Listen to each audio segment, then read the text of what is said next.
Good morning, everyone. I'd like to start by mentioning that this session is being recorded. It is my pleasure to welcome you all to this joint workshop between the TrustFood and the DEDEP.eu projects. Today, we have gathered to discuss a crucial aspect of EU-funded initiatives, maximizing impact through effective communication, simulation, and SME engagement. In an era of digital transformation, advanced digital skills and blockchain technology are reshaping industries, especially in the food supply chain. Through TrustFood, we aim to empower SMEs with the knowledge and tools needed to integrate blockchain technology for trust, transparency, and efficiency in the agri-food sector. At the same time, the DEDEP.eu project contributes significantly to enhancing digital dissemination strategies, ensuring that the results of EU projects reach the right stakeholders and create lasting impact. Today's sessions will provide us with insights into challenges and strategies for engaging SMEs, best practices in communication and dissemination, and interactive discussions on how to foster collaboration for greater impact. We are honored to have an excellent lineup of experts joining us today. We have Christian Salis from the Leeds 2030 project, who will share insights on how digital skills can strengthen SME participation in EU initiatives. Christian is a consultant for tech policy and skills at BlueSpecs, a strategic advisory firm that operates at the nexus of advanced technology development, business, and policy. He is part of the coordinating team of Leeds 2030 and manager of the work package for advanced digital skills cluster coordination.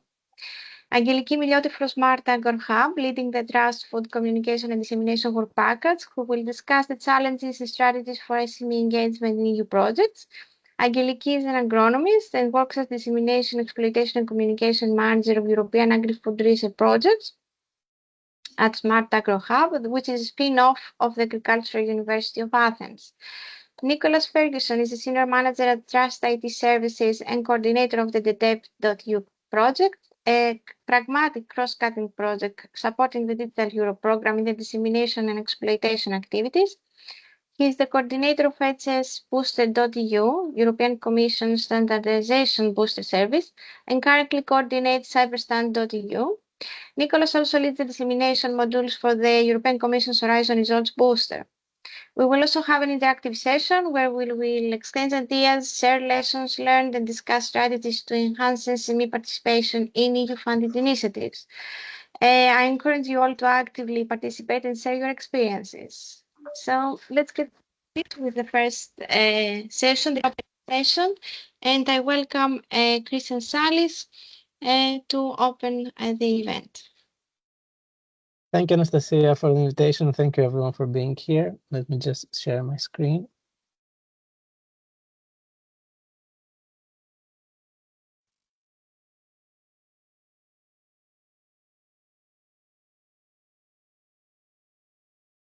Okay. So as Anastasia mentioned, I'm Christian Salis. I'm a consultant on BlueSpecs and part of the coordinating team at Leeds by 2030.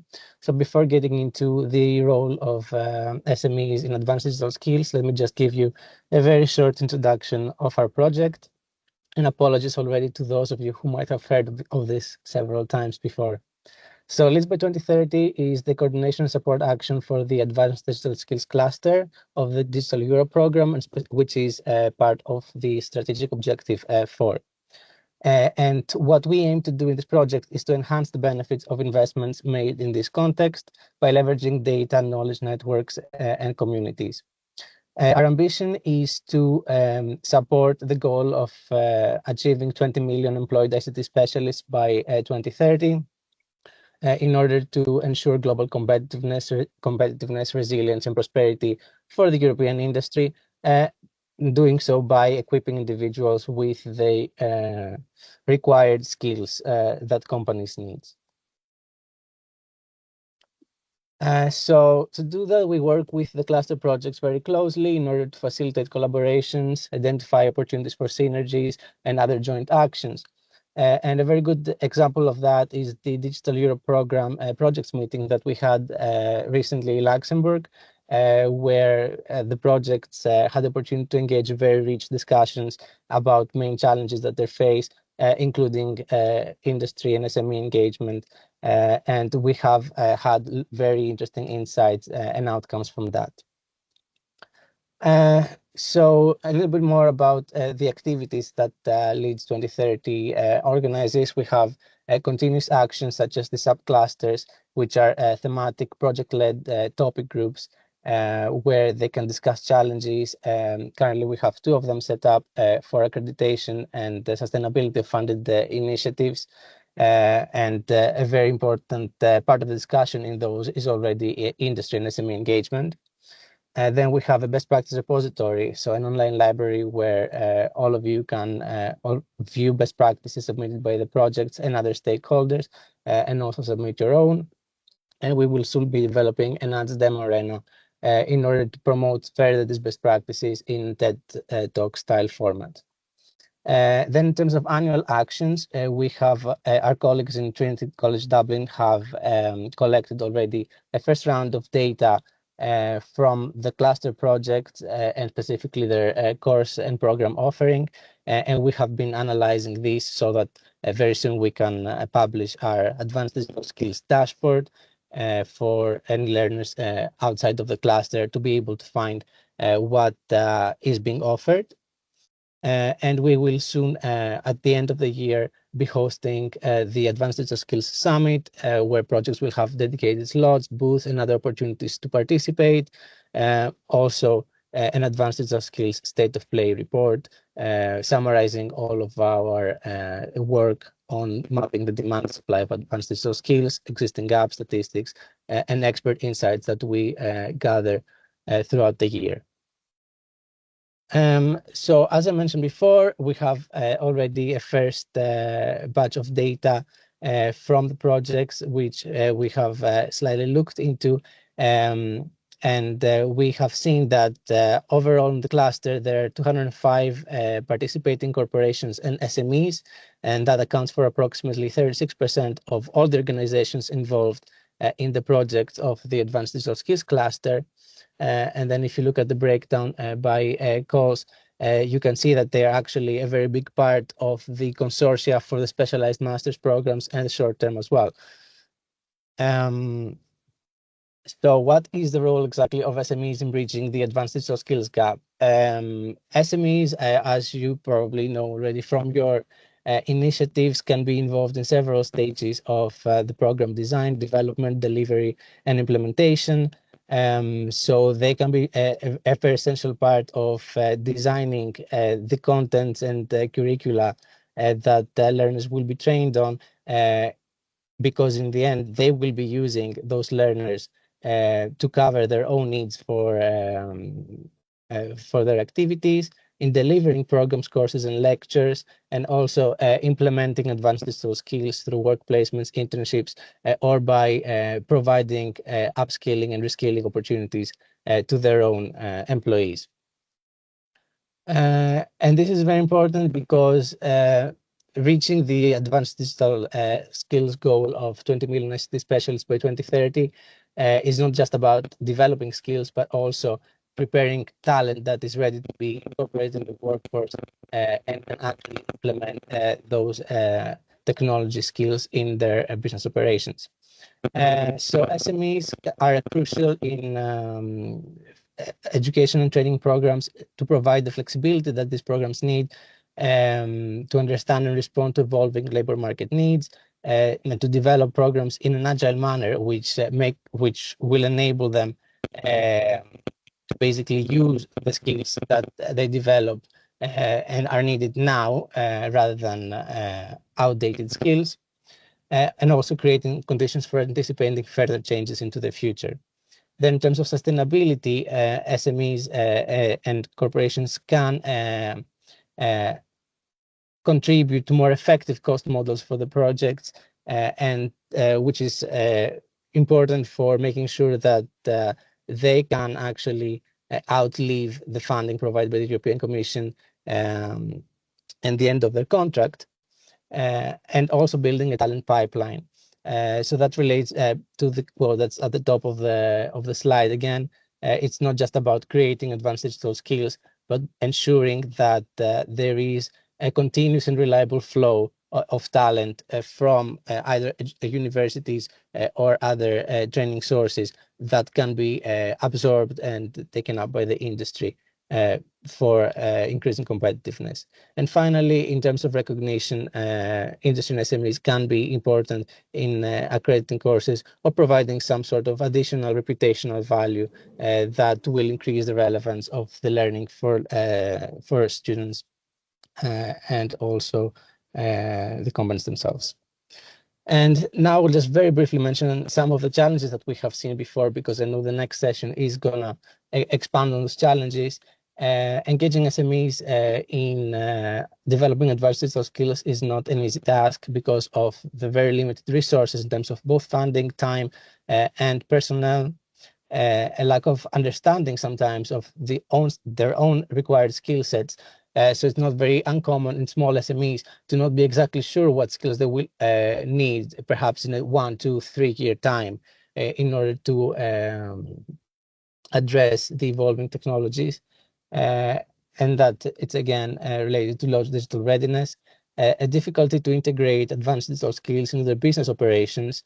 So how do we go from planning about advanced digital skills into integrating them in what we do? And finally, employee retention, as it might be risky, providing funding, providing training in advanced digital skills for employees that you might not be able to retain afterwards. And with that, I'm finished with my presentation, and I will pass the floor back to Anastasia. And thank you very much.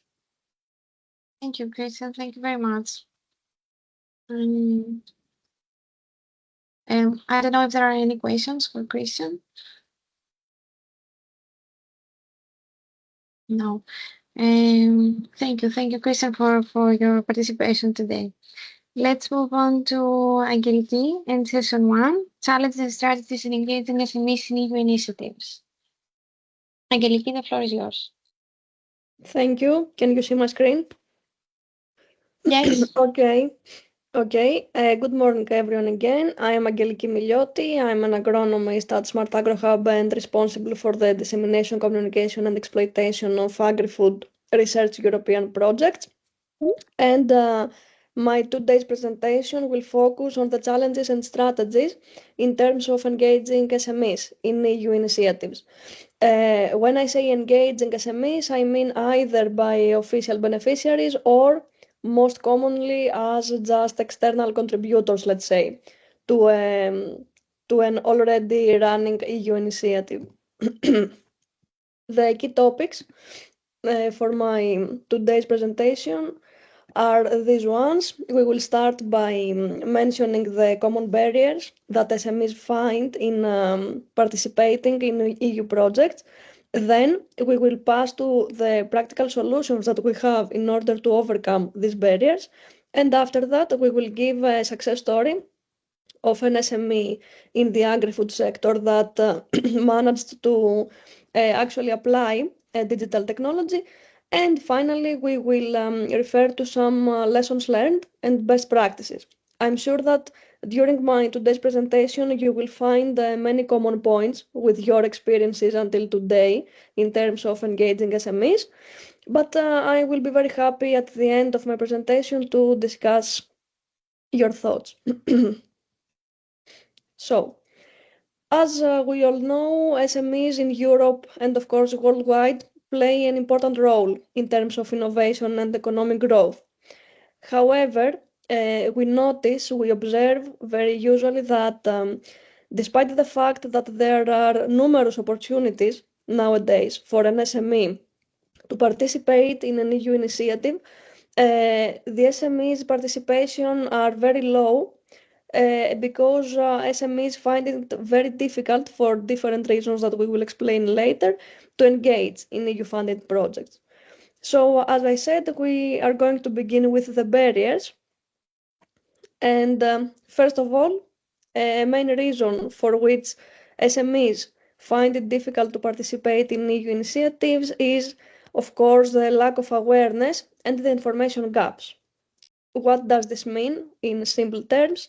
This means that many SMEs don't even know that there are some EU initiatives for which they could be eligible, let's say, or in case they know that there are some running initiatives, actually they don't understand if they are relevant or no. So in addition to this, some technical barriers and of course the complexity in funding applications makes them participation even harder. Second, we have the limited time and the limited resources. And of course, it is very usual and it makes sense that many SMEs have a limited financial support or even human resources. So this makes it even more difficult to engage in additional projects. Just think of an SME that has a specific number of employees just to take on the day-to-day tasks, and imagine the workload that they will have in case they participate in an EU project. So this is a very important reason to why SMEs don't participate in EU initiatives, because they think that if they are going to train someone from day zero and from level zero to make him or her able to take on tasks regarding EU projects, this will not have a quick payback, let's say, for them. So these reasons are discouraging. Then, of course, we have the complexity of the emerging technologies that are part of the EU initiatives, especially in Digital Europe, but of course in Horizon Europe projects as well. Imagine, for example, the technologies like blockchain and AI. They can seem very technical or even irrelevant to many SMEs. And next to that, of course, there is a lack of skilled employees in order to take on such projects. And of course, also we have the difficulty in sustaining engagement in case we are talking about the engagement of SMEs not as official beneficiaries, let's say, but as external contributors.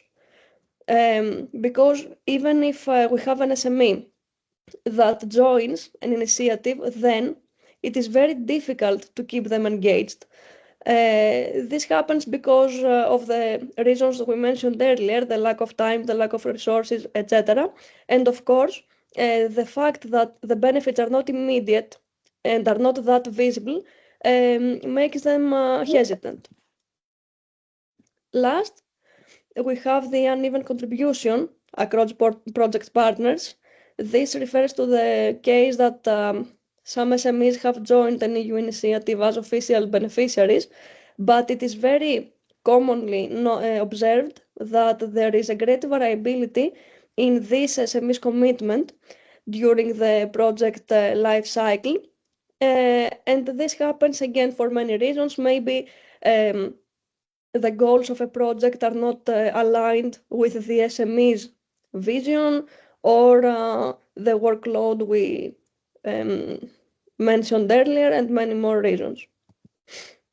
And now that we had an overview of the common barriers, let's pass to some practical solutions that can be adopted in order to increase this engagement. First of all, as it happens in everything that has to do with communication dissemination, it is very important to have targeted strategies.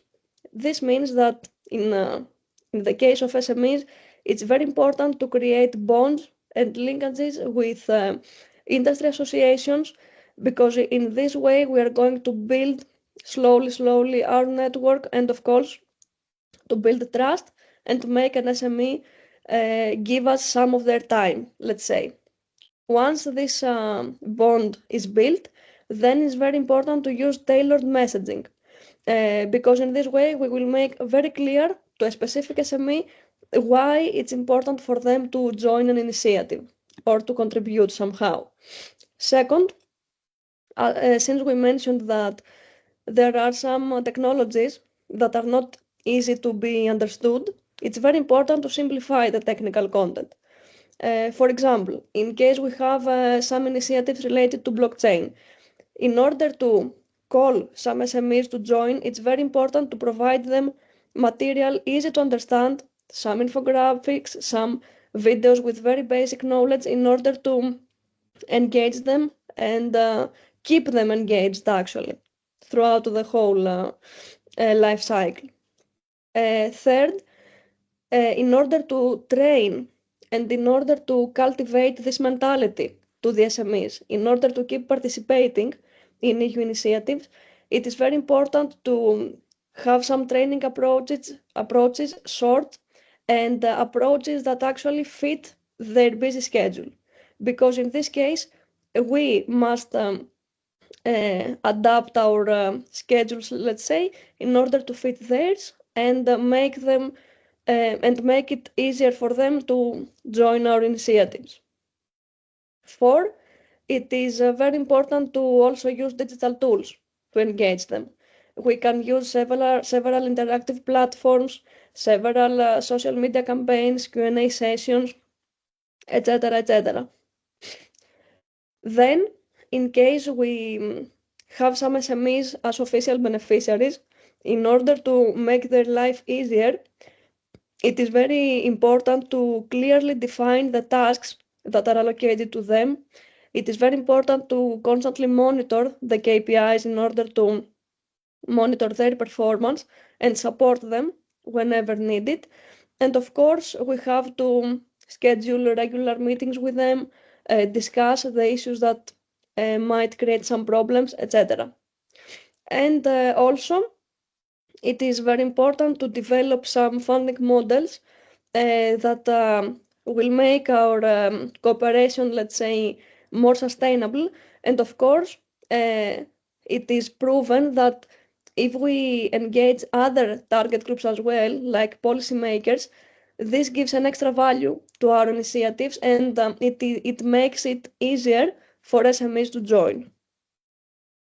And now let's pass to a success story from a Greek SME that successfully implemented blockchain technology in their sector. And of course, we are talking about Rezos Branch. Rezos Branch is the coordinator of the TRUSTFOOD project, and it is a Greek food company. It is located in Patras, Greece, and it has successfully integrated blockchain technology into its supply chain throughout a system that is called Fedon. So, what is this blockchain ecosystem called Fedon? Very briefly, it was a system that was developed by Greek national funding in 2020, and its main goal was to enhance transparency, traceability, and food safety. It is a fully decentralized system that uses DLT, distributed ledger technologies, edge computing, and Internet of Things. And why Rezos actually developed this system? Because there are many key benefits. First of all, as it happens in every blockchain system, especially in the agri-food supply chain, we enhance our transparency and trust. This means that we keep tamper-proof records, we reduce fraud, and as a result, we increase the consumer confidence. Also, we have fairer payments. The middlemen are eliminated. We ensure better financial return for our producers. Also, we achieve a reduction in food waste, improved supply chain insights, help us reduce food loss, which of course contributes to food sustainability and security. And also, in terms of regulatory compliance, these systems facilitate the adherence to food safety and traceability laws. However, there are some challenges. For example, there are some technical scalability concerns. There are some legal and regulatory frameworks that have to be taken into account. And of course, we have to ensure interoperability between the different stakeholders that participate in the supply chain. And lastly, let's see some lessons learned from our experience. First of all, a best practice for us in terms of SMEs engagement is to define clearly their roles and responsibilities. This will help us establish the accountability of these partners from the beginning, and we will eliminate the issues that will take place in the future. Second, we have to monitor and adjust our strategies continuously. As I said, regular meetings are very important in order to track progress, but also to improve and enhance the engagement. Third, leverage digital marketing and paid advertising. This means that targeted social media campaigns and generally marketing campaigns can enhance the SME's awareness and, as a result, their participation. And of course, as it happens in every communication dissemination case, adopting a multi-channel approach is very important. We have to combine several tools like online platforms, industry events, on-site events, direct outreach, in order to reach a diverse audience of SMEs. So this was from me. In case there are questions, feel free. Thank you, Angeliki. Yes, please, if there are any questions.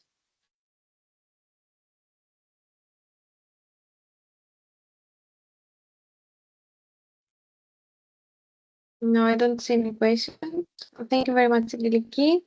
And we can move on to the second session, effective communication, dissemination, and exploitation for EU projects. And I will pass the floor to Nicholas so he can introduce his team and present the topic.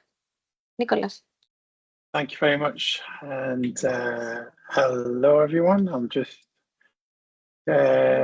my screen. Can you tell me if you can see that in Yes. full? Okay. Yes. Wonderful. Okay, great. So thank you very much, and thank you very much to the other two speakers who have already actually said a lot of the things that we are going to say in our session, but that's fine. A lot of really interesting background in terms of the needs of SMEs and the challenges that you face as a TRUSTFOOD project, or if there are other people from other projects with looking at advanced skills. And then, you know, the input we just had in those two last presentations are really, really interesting and highly relevant. So I'd like to introduce myself. I'm Nick Ferguson, and I'm a senior manager at Trust IT Services, and I coordinate the DEDEP project, okay? So we'll give you a bit of an overview of the DEDEP project in a moment. I'm joined by Gabriele Quattroocchi and Veronica Vuoto, who both work at Trust IT with me, and they also work on the DEDEP project. So here we go then. So what we'll do in this next session is give you a quick overview of the DEDEP project, okay, which is a coordination support action. Veronica, who was in Luxembourg just last week and was at the Leeds 2030 project, will give an overview of what she observed there in terms of some of the things which are interesting for our activities, and will probably validate a lot of the things which Christian mentioned too. Then we'll have an interactive session, and here we need everyone turned on, please, okay? So we'll be using mural boards for this, and Gabriela will lead these sessions. We want to know what works and what doesn't work, and engagement with SMEs, and then the question of why SMEs should engage with you, okay? So I think we've got around 30 people on. I'd like to ask everybody to be turned on for that little stage. It'll last about 20 minutes. We want your input because this is important for us to understand how we can help TrustFood project and other projects. And this is also input that will feed into our recommendations and feed directly to the European Commission, who are also interested in the challenges being faced by projects funded under the digital program. So your input will not be lost. This is something we're going to report on, so you need to be active there, please. Then we'll talk a little bit about the pilots that we're going to run, and then we're going to sum up with some best practices and recommendations. Okay, so just a quick overview of the DEDEP project. DEDEP is a coordination support action funded in the digital program. We basically have teamed up, Trust IT have teamed up with Meta Group, who are experts in exploitation, and Trust IT, we're an SME, okay, so very relevant to this workshop. We're an SME based in Pisa in Italy, and we lead dissemination activities in a number of booster projects. So we team up with Meta Group a lot. We are two of the leading organizations in the booster, which provides support services and then dissemination and exploitation for Horizon Europe projects. And together we also provide these types of services to widening countries and also to entrepreneurs and spin-offs across Europe in another project. As Trust IT, we also deliver booster services and support services on the topic of standardization.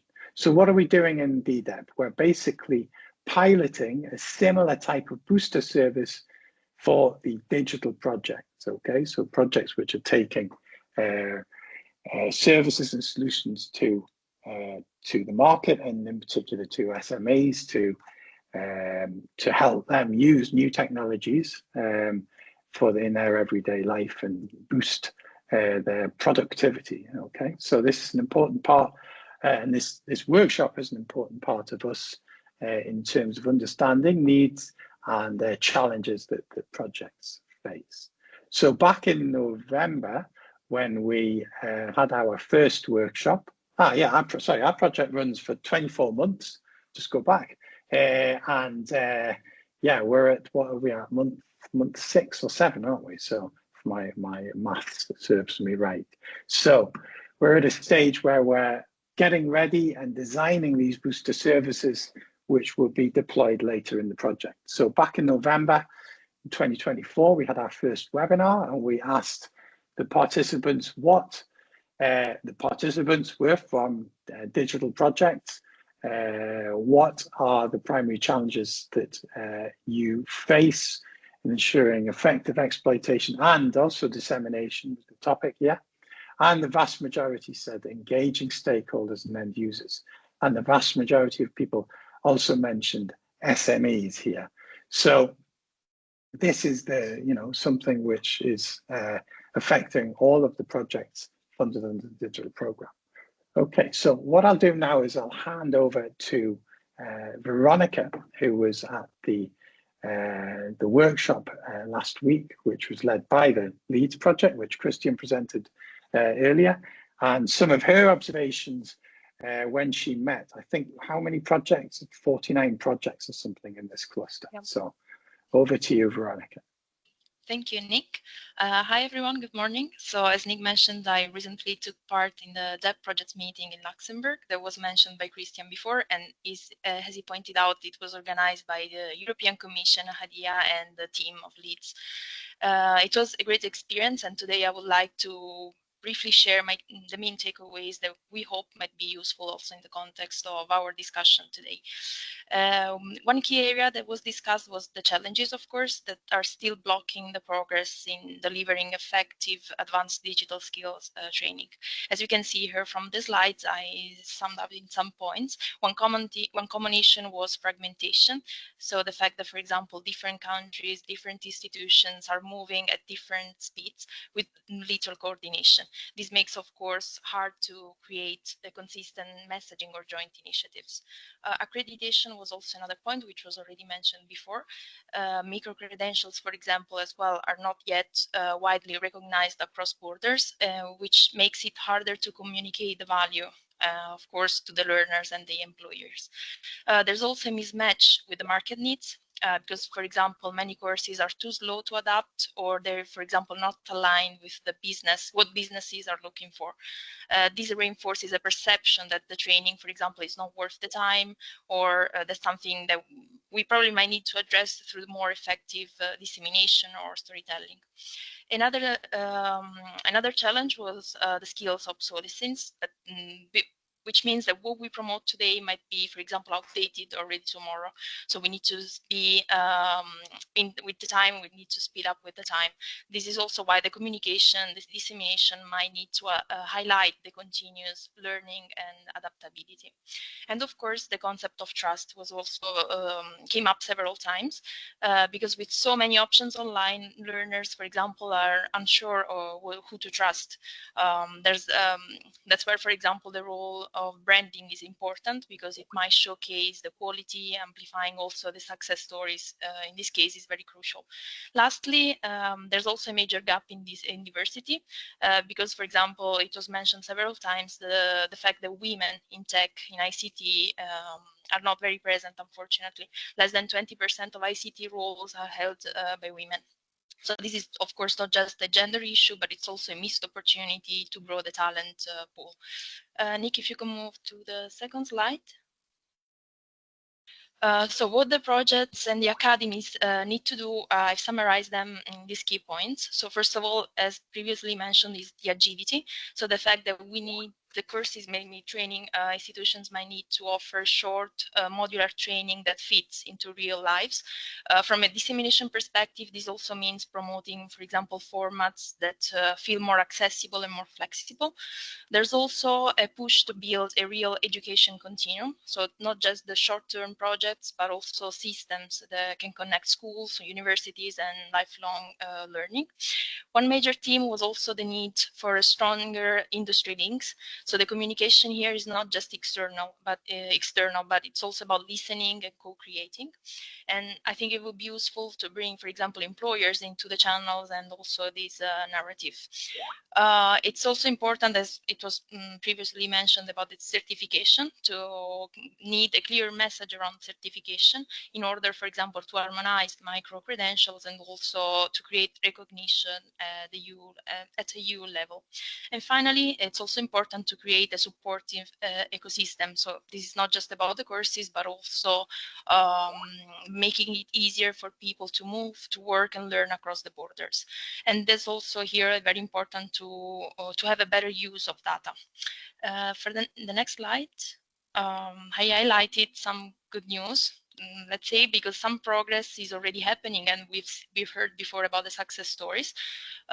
So what emerged from the meeting in Luxembourg is that, for example, new EU digital skills academy are being launched, and this, for example, in key areas like AI, quantum, semiconductors, and even more. So this is a great step because they're built to be more responsive, inclusive, and connected. There's also a work underway on micro-credentials repositories, which will give us more consistencies and more tools to promote the recognized learning. There's also, for example, the Cybersecurity Skills Academy, which is a standout example of strong branding and collaboration. And also the digital skills and job platforms, which is quickly becoming a key communication hub. And it offers, for example, visibility, data, matchmaking, and projects like, for example, TRUSTFOOD or like projects like this one can contribute and can have an important role in this. And the last thing is that what the next steps might be. For example, it can be more agility, as we were saying before. So in order to aim to be more fast, more flexible, and more clear. Collaboration, of course, is an important key because it's not just within the projects, but also across sectors, across borders. And this means, for example, shared campaigns, cross-promotion, or collective branding efforts. And the trust, because as we were saying, I was saying before, it is one of the key challenges. So it would be essential to be more transparent, to showcase the learner success, for example. And also another point is that to create with industry, to also be a co-create within industry. So not just delivering the content to them, but also build them with them. So maybe to create more collaboration with the industries. And finally, the talent mobility is also important, which might also solve, for example, the issue of fragmentation. So these were my key takeaways. I don't know if Christian maybe wants to add something else or if you have any questions. If not, I will pass the floor to Nico or Gabriele.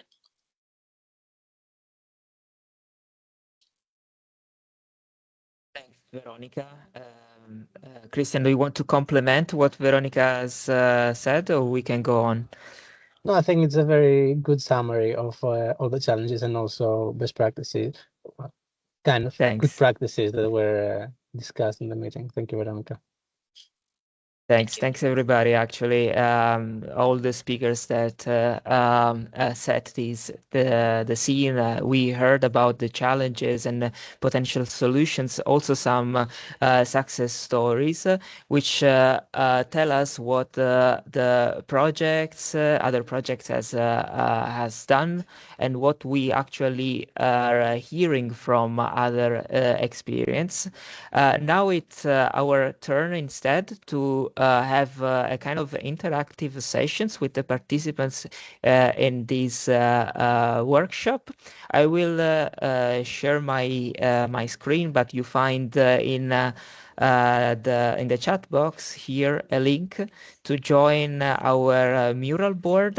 I hope that everybody can join us now. I will briefly explain the exercise that we are going to have today.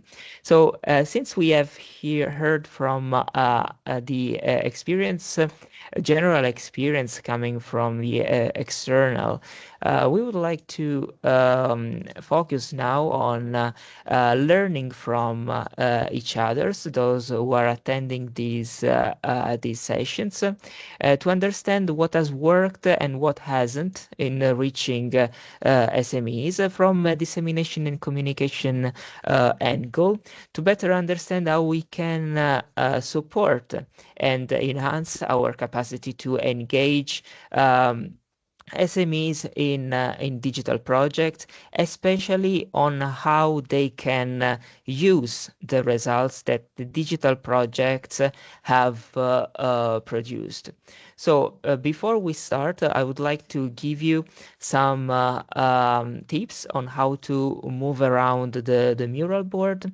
It's quite easy. You can, I will summon you in the relevant part of the board that we are going to use, but in general you can use your right button of your mouse. You can just click on it and drag the board, so you can easily move yourself on the board. In order to zoom in or zoom out, you can use Control and use you can press Control and use the mouse wheel and to zoom out and in. Or you can use your touchpad if you're using a laptop. It will be quite easy to do it. In order to contribute to the board, you can use the sticky notes that you find here. You can find several blank sticky notes. You can simply click on them, and using a Control D or Command D, if you're using a Mac, you can simply duplicate the sticky note and write on it. So as you can see here, we have a first exercise with a boat sailing across the sea. The board is divided into 4 quadrants. And we want to understand what has worked and what hasn't in the SME outreach. So in the top left corner, you find the blue sticky notes, which represent the wind in our sails. So we should answer to the questions: what has helped us move forward, what has been successful so far. So things that we can learn from for going ahead. In the lower part of the board, on the the bottom left of the board, there are the anchors holding us back. So what is dragging us down, what is preventing us from making any progress, and the color here is the pink. If we go up again, in the top right corner, you find the beacons on the horizon. So what milestones, which goals we would like to achieve in the long run, what exactly keeps us motivated to go on in our SME outreach strategy. And in the bottom right of the board, you find the barriers we see ahead. So what we will need to navigate around, where might we get stuck, what problems might get worse. At the same time, you will see some sticky notes which are already pre-filled with some examples. I hope that these examples can help you navigate this board. Feel free to ask me any questions if you have. I believe that we can set the timer at 8 minutes to complete this exercise. So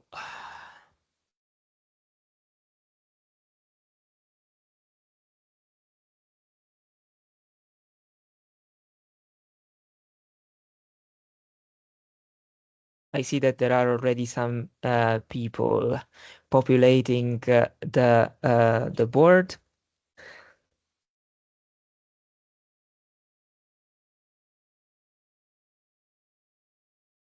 I'll say this again, the blue one represent the wind in our sails. So the things that we are deeming as a positive experience, the things that are helping us moving forward, or the things that are keeping us motivated towards the objectives.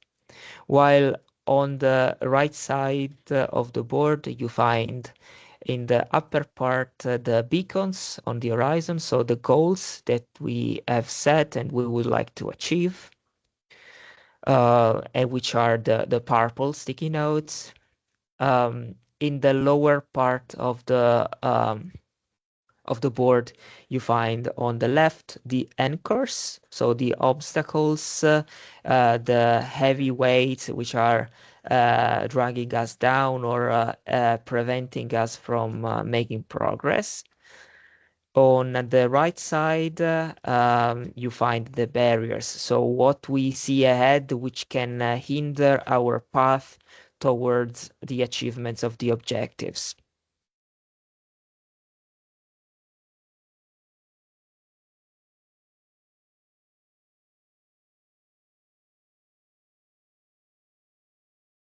This is a quite interesting retrospective exercise, which can give us the sense of what we are currently doing and towards which direction we are moving.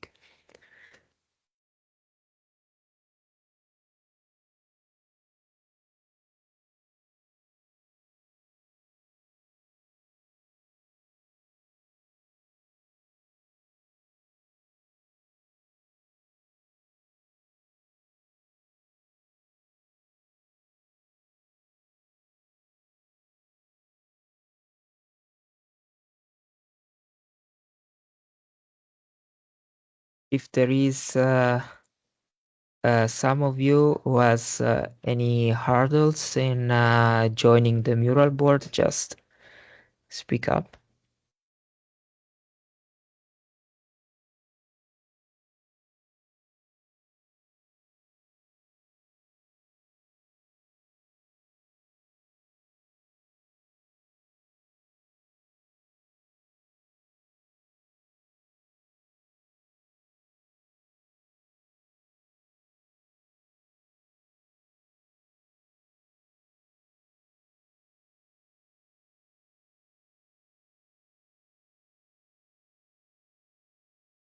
So we want to understand what has worked and what hasn't in outreaching SMEs. So, for instance, it is important to set some long-term goal. The example that we provided is, for instance, partnering with SME associations. I see that there are already some users which are including their beacons. So, what are their overarching objectives in the long run?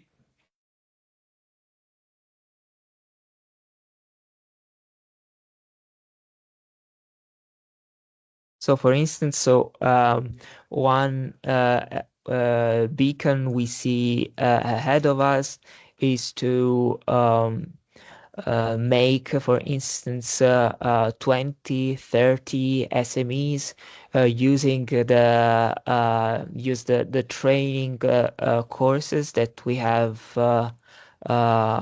developing. This can keep us motivated toward the end of the project, while the examples that we included in the barriers we see ahead as the late engagement in the project. So, for instance, if we try to involve SMEs only in the final phase of the project, this can hinder our capacity to enhance the adoption of the results. And of course, this is not a good practice. But for instance, there might be other barriers we see ahead, which can give us a feeling of slowing down the activities, such as, for instance, we have already, we can say, for instance, hypothetically, we have launched a campaign of a series of webinars for engaging SMEs and guiding them throughout the project offering of products or services, and we have found that there is little or no engagement, and we do not really have a mitigation plan to address this issue.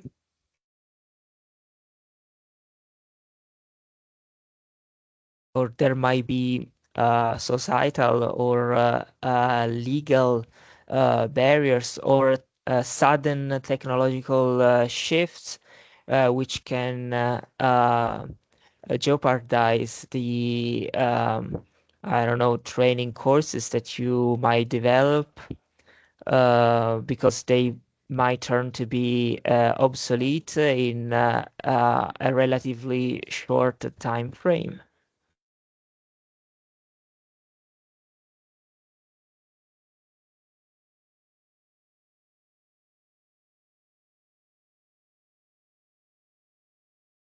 Okay, see, people are populating mainly the blue part, so the wind in our sails, and the anchors, so the obstacles that we are already experiencing.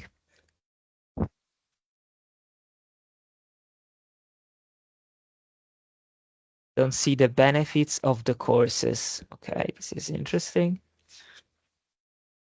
SMEs usually do not reply to introductory emails. Yeah, this is a common barrier in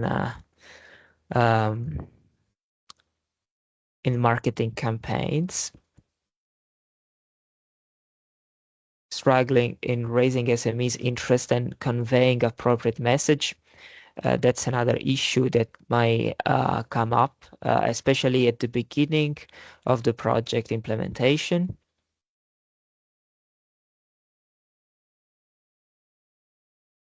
Okay, time's up. I believe that we have gathered an interesting set of answers. So I would briefly go on to the next exercise, which probably is even more relevant for us in order to reflect on what we have just written down on the sticky notes.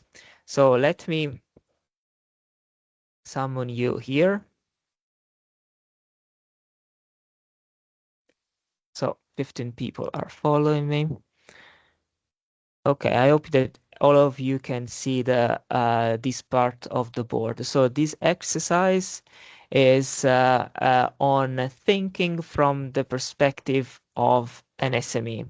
At the center of this board, you find a persona, a user, which is the decision maker, especially the SME decision maker, who is typically the owner, the CEO, or a senior manager who often wears multiple hats. Their time is limited and they are mainly focused on practical and results-driven solutions. So what we would ask you to do here is to think as a SME decision maker. So basically, what and why should they care about buying your products or use your services? And the main questions that you should answer within these on this board are the following. What pain points are we solving for SMEs? And these answers should go in the upper parts of the board, while at the bottom, in the pink part, you will find this question. Are we helping them grow the profits or innovate or cut costs? So basically, usually, SME decision makers move towards a service or a product and decide to buy them if they deem that these resources can grow their profits, they can help them innovate the process, or they can help cut business costs. So we have to try to fill their shoes and trying to interpret their vision from the angle of the product and services that we sell. So in the top part of the board, you will find this question: what pain points do you think that your services and products are solving for SMEs? And at the same time, if you think that these resources that you are providing can grow profits, innovate their process, or cut business costs. And you can answer this question in the bottom of the board. You will also find a couple of examples. So the first one in the green sticky notes is so we help SMEs identify potential funding and investment opportunities they may not be aware of. This can be one of the problems that your resources can help with. Or there are other two examples, especially in the lower part of the board, answering the question on if the resources that you provide grow their profits or cut their costs. So the example A is our project provides access to cybersecurity self-assessment tools tailored for SMEs with no in-house IT teams. This can be useful for SMEs because they basically can help save them money and resources. The example C, which is a bit bigger than expected.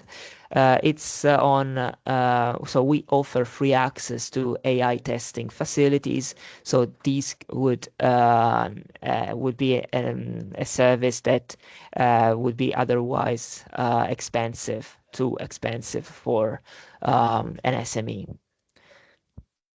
So this can also be regarded as an example. I would say that we can take around 5 minutes to complete this exercise. So take your time to think over the answers.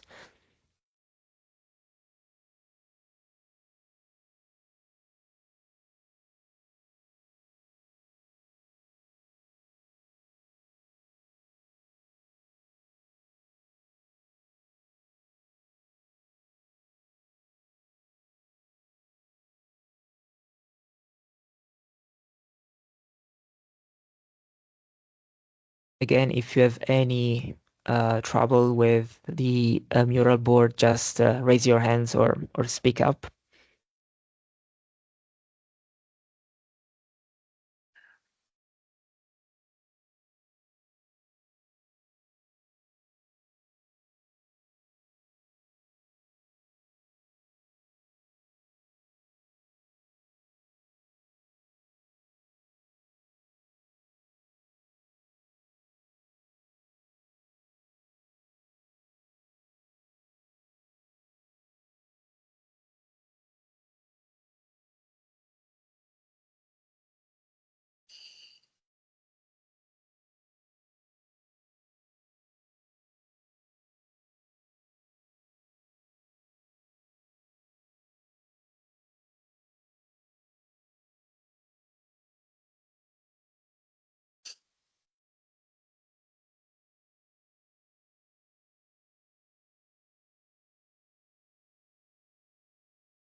So always remember that we should try to think as an SME decision maker would do. So they have limited time and they are focused on practical solutions. So it would be really nice if we could come up with a couple of good insights from this exercise that we can build upon and follow up on, especially. I believe this exercise could be really useful also to refine existing um, engagement or outreach strategies your project has already designed and is implementing. I joined later, so sorry. Yes, I can drop again the link to the mural board in the chat box. Okay, Angelique, thanks.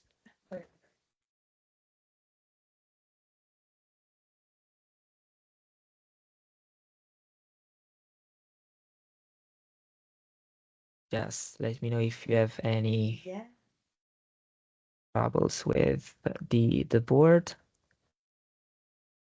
I hope that you can follow us quickly, as we have about 2 minutes to complete this exercise.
There's no need to export the time's up. I don't know if we want to give some extra time to those who joined later on. I don't know if we have some time to do that, Anastasia. Yes, we are ahead, so we can give a couple of extra minutes, I think. Okay, thanks. So, found the difference for this. It makes everybody a little bit happier.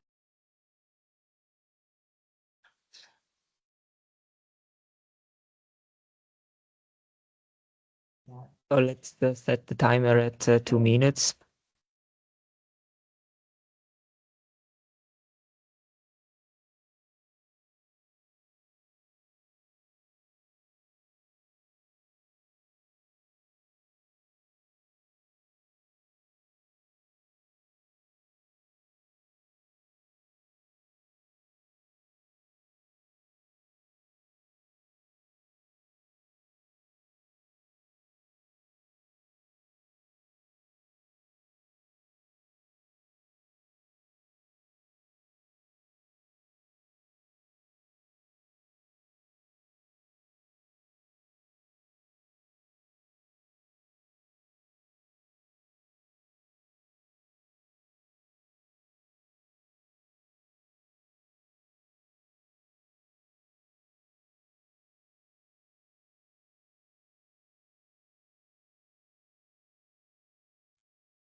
Exactly. Okay, well done. Thanks. Thanks everybody. Let's try to focus on what we have written down during this session. So I will turn over to my colleague Nick, who took a kind of a bird's eye view on the comments that you have added to the sticky notes in the previous exercise.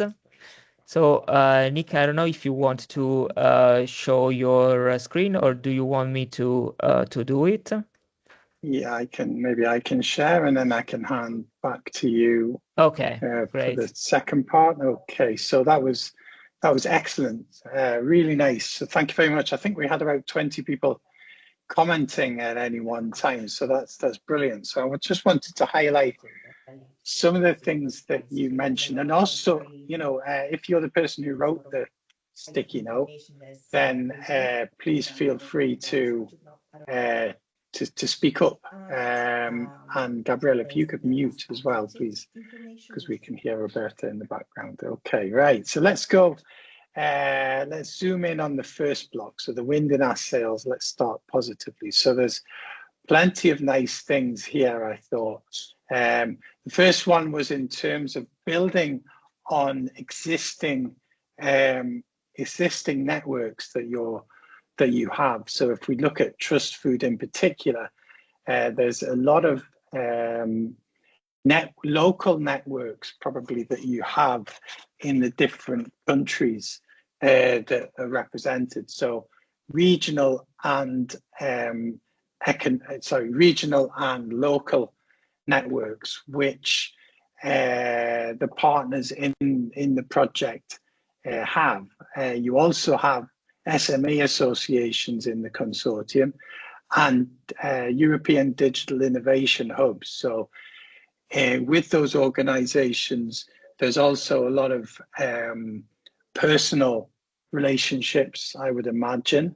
And it's probably with SMEs who are not so keen on the type of consultancy speak interaction and are more likely to trust and engage with personal or even face-to-face relationships, then it's really important that as a consortium, you kind of leverage these local networks. And this seems to be something where you've got the wind in your sails. So it would be good if some of those things were also reflected on the right-hand side of the screen, okay? So reaching out to networks, existing networks, and the links with SME associations in particular. The other thing I noticed here was the engagement with the SMEs. So that's really important. So me, Gabriele and Veronica, we all work for an SME, okay? And you know,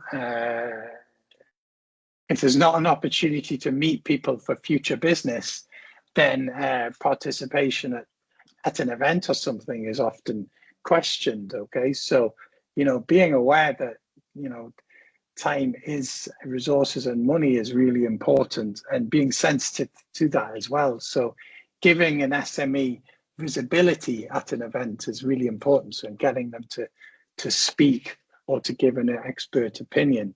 And also the point about, you know, I mentioned the personalized nature of engagement with SMEs is really very, very important to do. Reaching out to SMEs using different channels is also important, and providing this point about the clear value for the participants.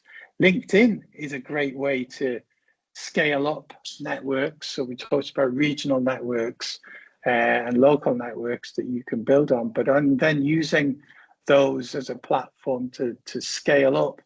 And LinkedIn is a great way of doing this because, of course, LinkedIn is based on personalized connections, etc. So SMEs tend to be really interested in referrals. So, you know, where you're able to refer to another SME, for example, or another experience where they've benefited, and this idea of short-term impact of the technology or the training material is very important. And then this point here, the flexible modular courses that allow employees to design their own schedule and learning path is also really key, because I think as Christian mentioned before, you know, SMEs struggle to get the training into their own work streams as well. So making sure they understand that this flexibility is there is really important, but at the same time, being able to communicate that is very important. Does anybody else want to add anything that I've perhaps missed, or anything which you think is worth highlighting more?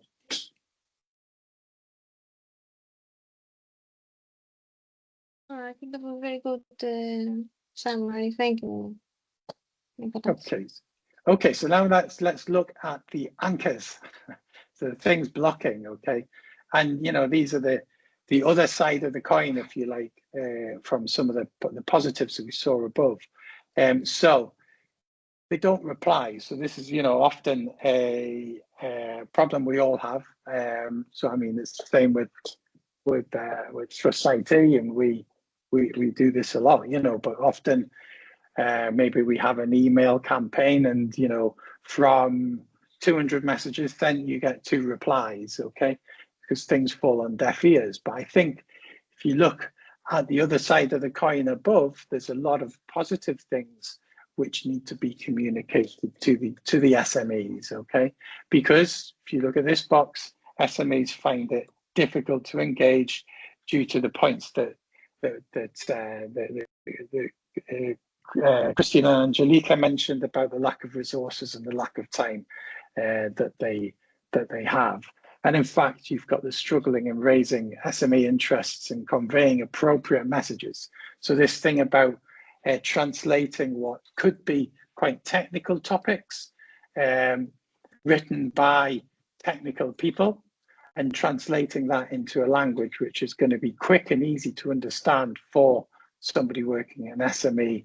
And then the other point is really being able to communicate what the short-term return on investment will be for the company if they take the time to and the effort to understand the the funding opportunity, the material which is available, and how is this going to change the way that the company works tomorrow, because there's a lot of mistrust in technology, mistrust especially in technologies the companies don't know, and it's a case of changing mindsets often to get the company to understand the training is going to be beneficial for them, and so that they can work this into their work streams. So making it clear what the benefits of the courses are is really important.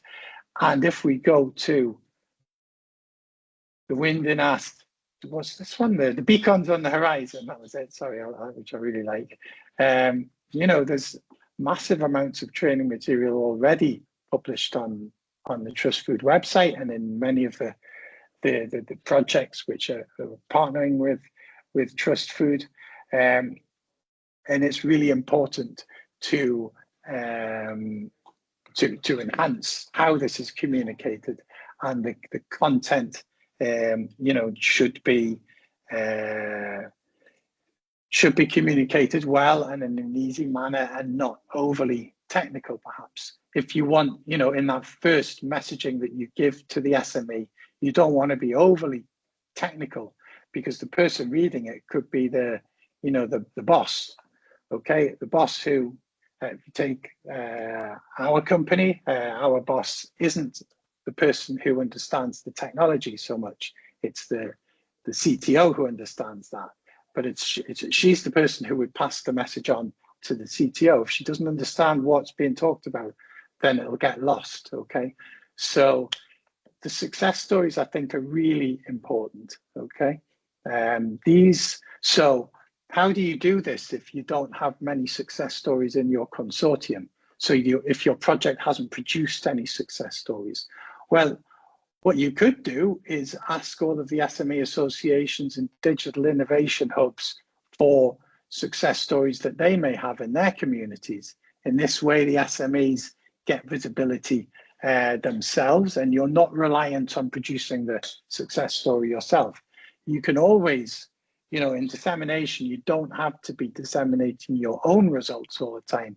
Why not dip into the communities that the digital innovation hubs and the SME associations have to get their different perspectives and personalized messages on the benefits, the quick wins, and the return on investment that the technology can bring. Okay, and then if we go to the perilous barriers that we see ahead, I think the main thing that I get here is time. So time's running out in the project. So it's always a race against time to get the material used. And, we have these two boxes here: low interest, don't want to participate, lack of active engagement.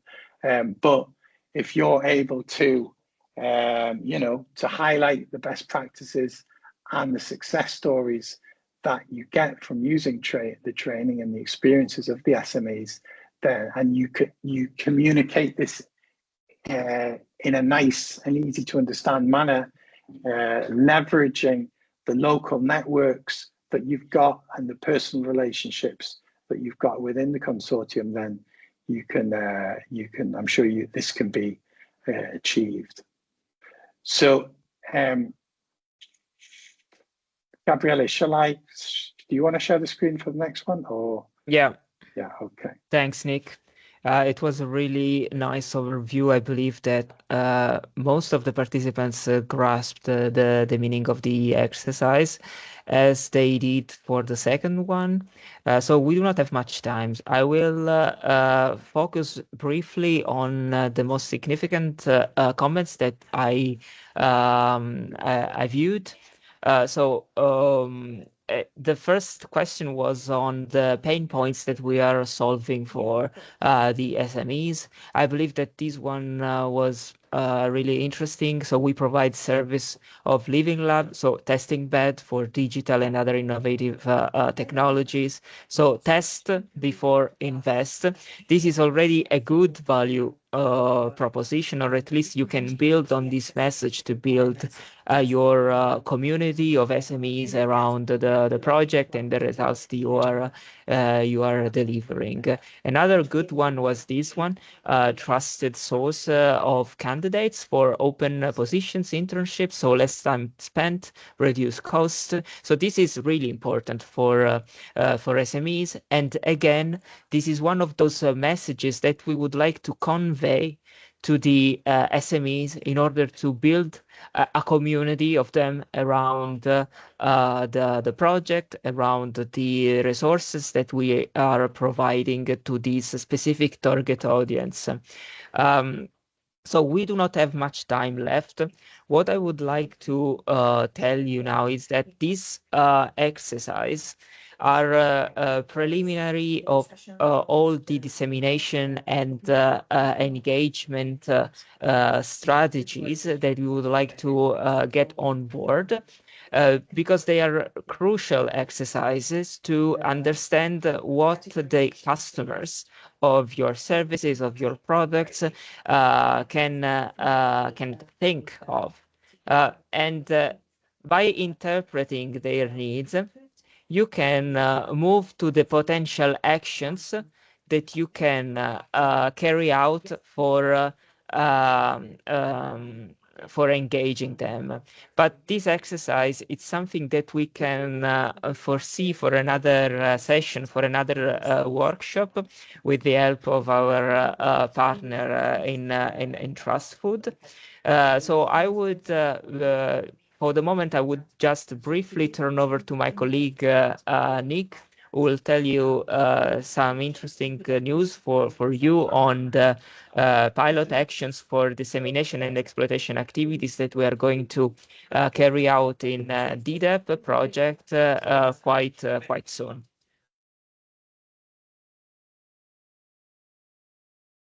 Okay, thank you, Gabriele. Can you see my screen okay? Okay, Yes. great. Yes, So, yes. Okay, great. So I'm not sure if there's any questions. I haven't seen any questions in the chat, and unfortunately, I've just gone on full screen, so I can't see the chat anymore. But what we'll do now is are there any questions? Sorry, speak up.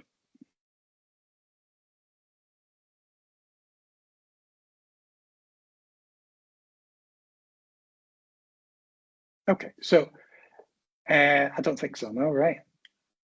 Yeah, I don't see anything. You can proceed.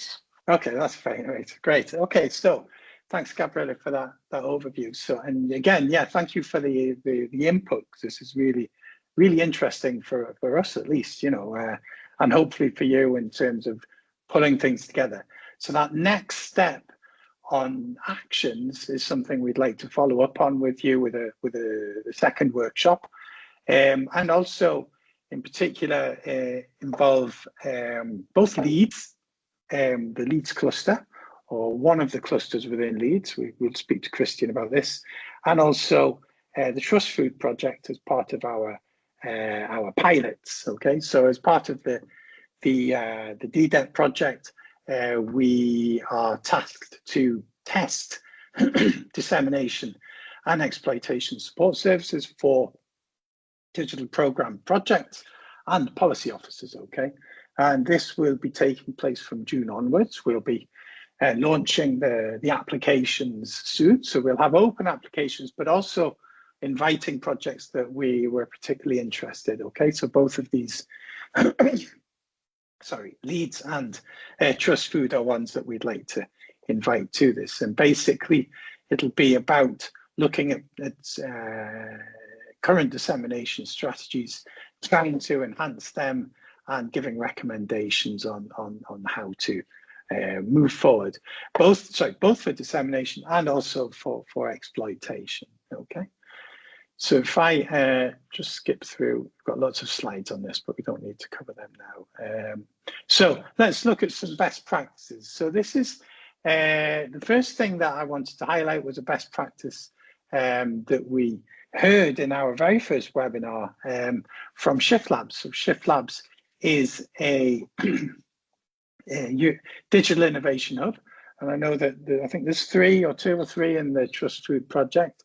But this was very interesting and really reflects a lot of the things that we've been hearing today in terms of the heterogeneity of SMEs, in terms of them being very busy, difficulty in understanding their own needs, the lack of resources, and the lack of also an understanding of new technologies and how they could benefit their work streams. So actually this first block on the top left is basically a carbon copy of what Christian presented, and Angelica. So, you know, lots of commonalities here that you've seen and also we've seen too. Now here with the Shift Labs project, Shift Labs network, they really relied on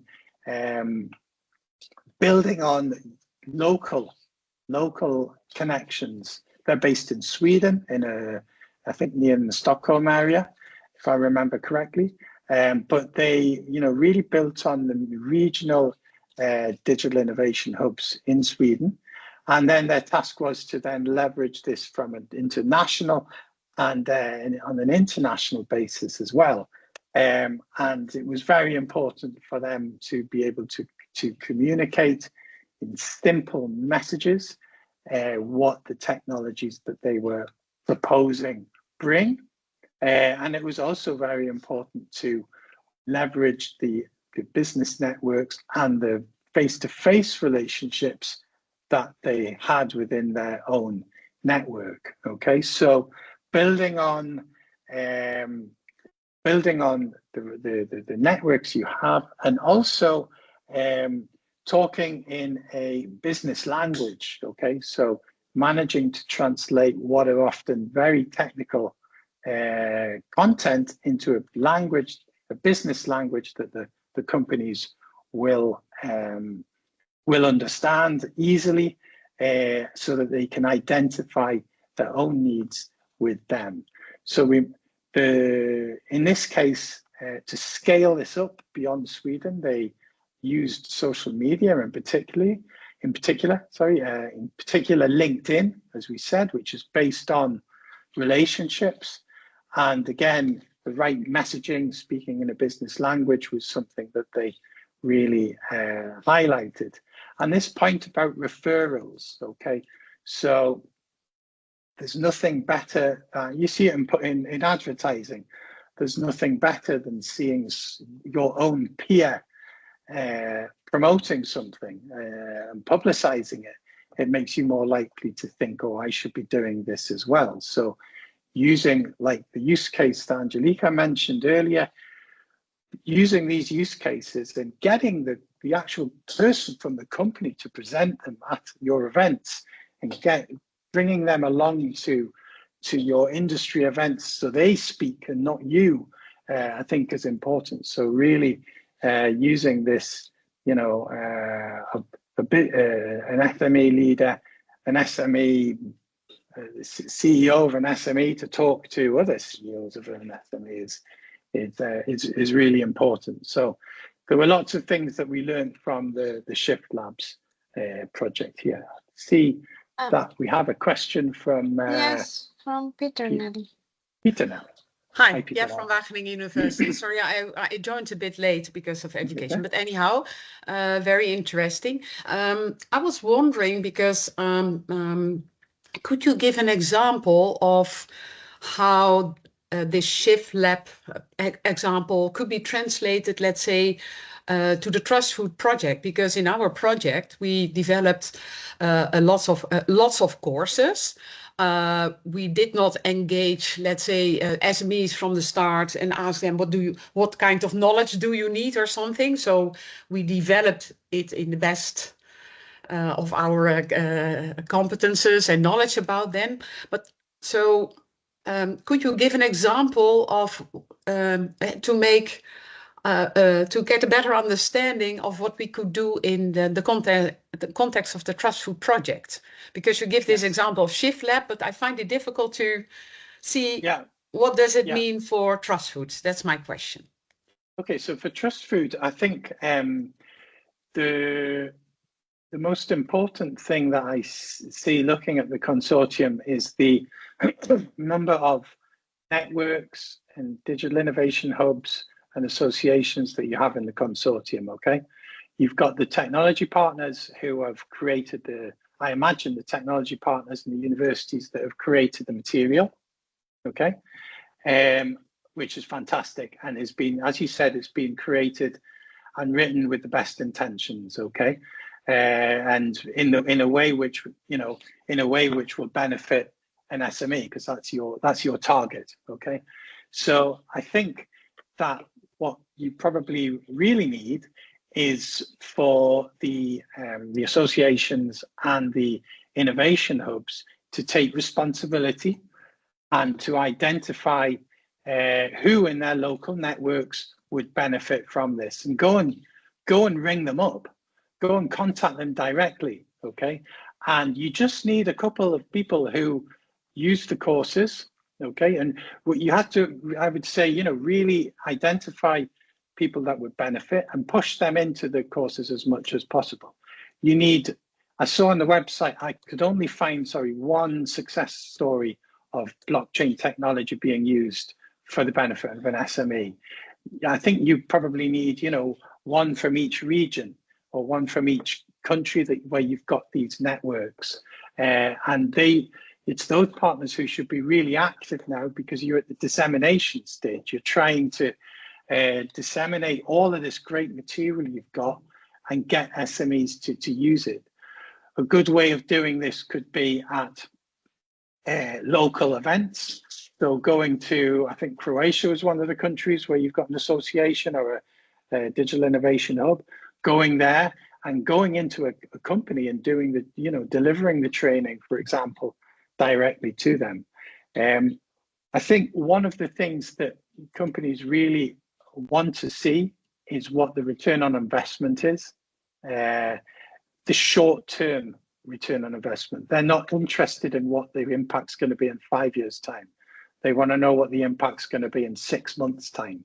So what, you know, if they, because they're basically, you know, in a small company, they're going to be taking, I don't know how many members of staff to follow your training, which means that the members of staff are not working on what they're conceivably supposed to be working on, but they're doing something on, they're going to be being trained on something which is going to be transformative and has a big question mark in terms of what the benefits for the company will be. So the more cases or examples you can bring, real examples where you've got, you know, Mrs. Smith, who is the CEO of, you know, SME X, who has now been able to streamline her productivity in the company, which has meant that she's been able to get more customers, and is understanding how much money as well they've eventually made. It's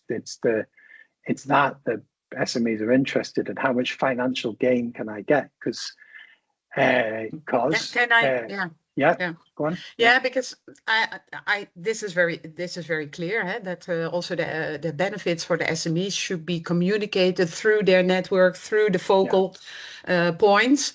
But if you look to, let's say, what we did, we developed the online courses, and they are, in principle, they aim to enhance the knowledge and understanding, which not immediately translate to, I would say, economic benefit. So that's always a bit, and that makes it, I think, for TrustFood particularly a challenge, because you can give training, let's say, to small and medium enterprises, or we try to do it for a broader audience and SMEs. But yeah, that's 2 days or something, and yeah, in 2 days you cannot change, let's say, so in 2 No. days it's impossible to train them how to implement blockchain and things like that. So we also must be a bit realistic. There's always enhancing knowledge doesn't means changing behavior. So yeah, so and I understand it's a difficult thing to communicate, but I think one of the things could be to quite simple things. So collecting testimonials, okay. So getting the companies who have followed the training, going back to them and getting a testimonial from them, okay. On the website, having their photo. I couldn't find many people on your website, for example. By people, I mean customers, if you like, who have, and saying what the training did for them. So just by going, I'm not sure how many people you've had to use the training, but just by going back to them and saying, could you provide a couple of words on the impact of the training, or how you see the training influencing your company, or whatever. If you have 20 people who've done the training and you go back to 20 people, then 10, if you're lucky, 5 or 10 will respond. Or even when you're at an event, or doing the training, make it obligatory that they need to say something. Then this way you can collect these perspectives, and you may find perspectives which you hadn't expected as well. We do have an evaluation form. That's so after each course they are asked to fill in. So maybe we should have a look at the qualitative data that is provided, because it's mostly with a rating, statements, agree, disagree, things like that. We have to be careful with privacy. At least in the Netherlands, they are very, very picky on that. So we cannot just. You need to add in the form. Tick here if you accept that we use this content for dissemination, and say we will contact you so the quote is okay. If you find a quote in the content that you've already got, then you need to write to them and say, can we use this on this web page, because it's fantastic. Yeah, because I don't think, Anastasia, correct me if I'm wrong, that we analyze these data to see if we can put something on the TrustFood website. I don't think so, that we are doing this at the moment, right?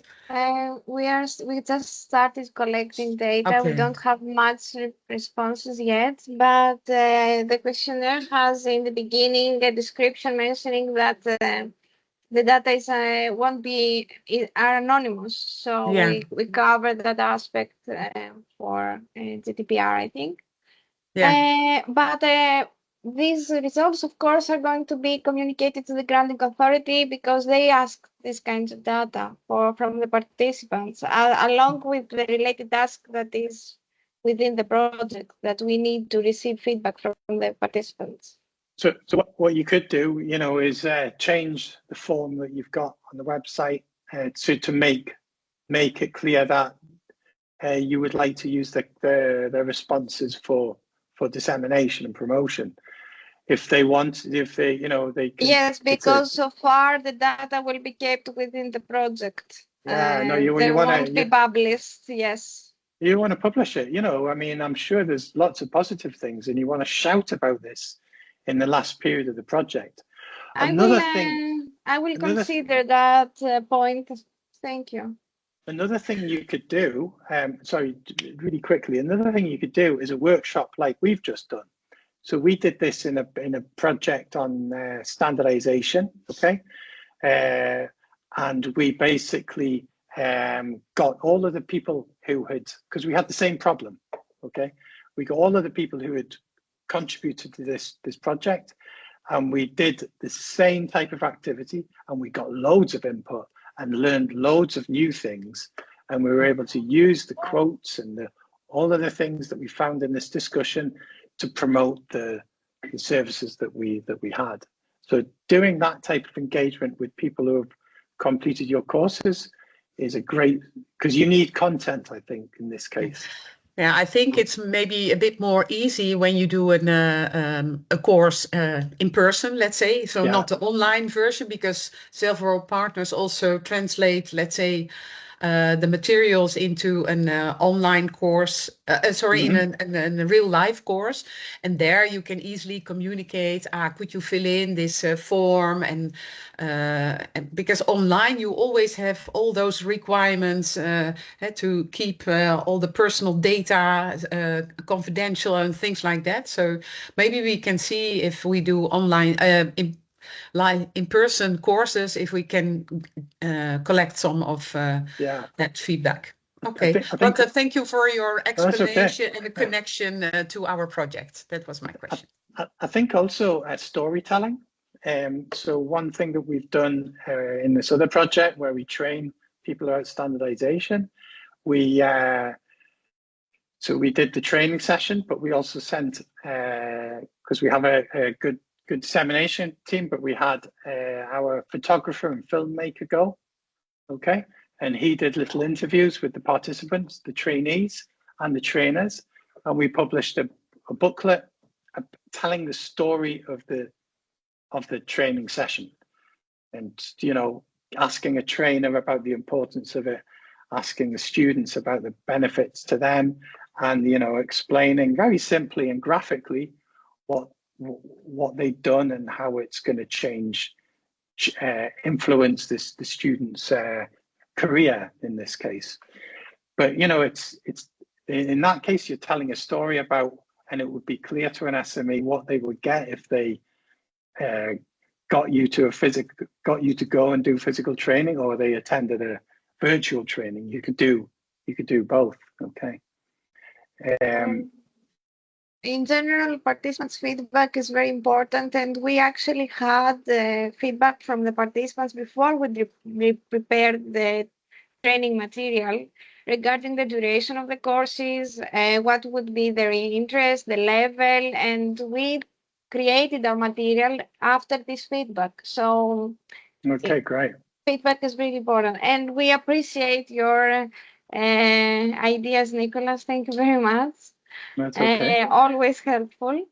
I don't know if there are any more questions, or yes, please. Do you want to? Yeah, I've got another one. Yeah, so another best practice is an internal best practice. Okay, this is from CyberSec Pro project, which is one of the advanced digital skills projects. Okay, now don't expect this to be implemented, but they actually developed a tracking system, the tracking software.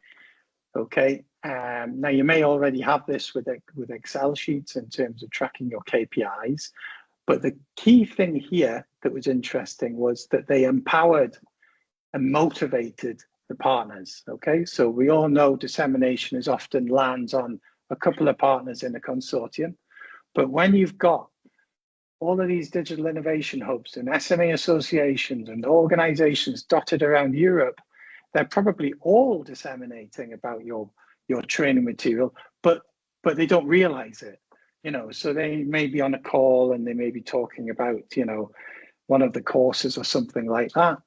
And so in this way, the project made sure that all of the partners were reporting, and all of the partners were, you know, sharing what was being done to promote the content and the training courses that they had. And this meant that they were able to monitor KPIs, understand what was going on with each partner, and it really responsibilized, if that's a word, responsibilized all of the partners beyond the three that were really focusing on this work. Okay, because you know, these organizations are in your consortium for a reason, and it's at this stage of the project that they become essential. So internal management can motivate and empower these partners to be visible in doing this. So I've just got some final points. A lot of these things we've already mentioned. Things that Angelica said, things which Christian said, and things which came up in the board, which was great, because I wrote this before the meeting, apart from one of the bullets which I stole from Christian.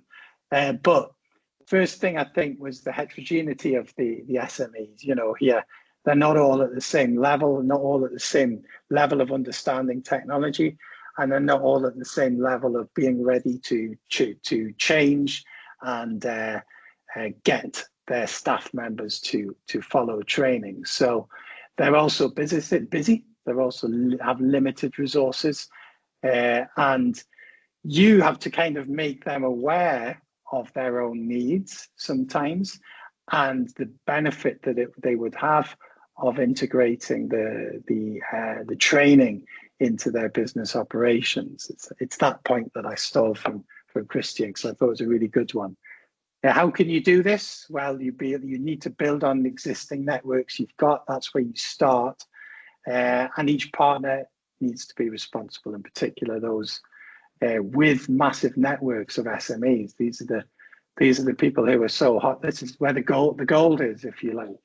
LinkedIn's a great way to identify new people and invite them, and it's relationship based. So it's trustworthy, if you like, because that's what the SMEs understand. They understand referrals from other people who are in the same position, because they're easier to trust and relate to as well. Because if you go back, you know, they haven't got much time, they've got not much resources, but if they hear another company of the same size, even in the same region, they're benefiting, then it becomes much more relatable to them. You on your website, you talk about reskilling, okay, which, wow, that's a big step for any company. So, you know, it's important to change mindsets. What does the technology mean for them? A lot of people are scared by new technologies, when really, you know, if you go to any commission event, you know, and they talk about artificial intelligence, it's not going to make people unemployed. It's going to enhance the way that they work, and, you know, you have your own, you're able to do your job better. So using examples of businesses who have used blockchain to make a change is essential, I think, in really translating this complex, because it's a complex technology that is difficult to understand. So it's, you know, writing these stories where there's, you know, easily relatable information, and really importantly, a photo of the person and a testimonial, or the photo of the people doing the training, and testimonials is really important, so that you highlight the human perspective. And then the other point is, you know, return on investment. So I was at a big digital innovation hub event in November in Brussels, and they asked the question, how many people have difficulty engaging with SMEs?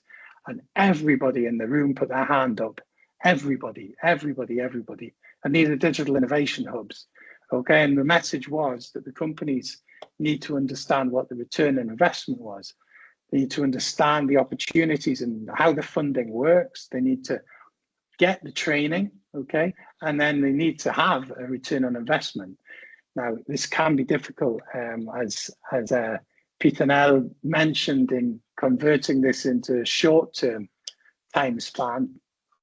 But if you can, then they'll understand that more, because they want to understand how they can make the change and how they can make the change tomorrow, and what the return on investment is in a short-term perspective, less than a long term. So yeah, so that's, I think, the main considerations, and I think they also reflect nicely a lot of the things which were highlighted in the mural board, which was really well done. So yeah, so thank you very much. I'm not sure if there are any questions, and I know we've gone over time, but I think it was a really nice exchange here. Very nice closing recommendations, Nicholas. Thank you. I don't know if there are any questions. Please feel free. Raise your hand. No, I don't see anything. So a little bit ahead of time, apologies, but it was very interesting.